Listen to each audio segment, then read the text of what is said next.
Տեսեք, Աճապահյանը քննադատում էր Սերժին բանին, բայց բոլոր Սերժի, Միշիկի, Քոչարյանի ալիքները լուսաբանում էին, ռասկրուտկային անում Աճապահյանին, աջակցում են Աճապահյանին, բոլորի ալիքները նրա Աճապահյանի կողմից են։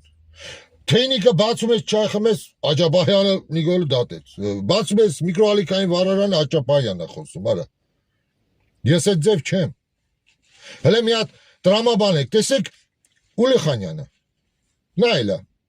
համ Նիկոլա քրվում, համ Սերժա քրվում։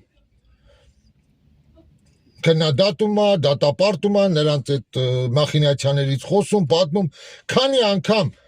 նույն Միշիկական, Քոչարյանական, Սերժական լրատվամիջոցները լուսաբանեցին կամ ցույց տվեցին, հիշեցին Ուլիխանյանին։ 0 անգամ, ոչ մի անգամ։ Ինչի մի օր չկանչեցին, օրինակ ինտերվյուի, հենց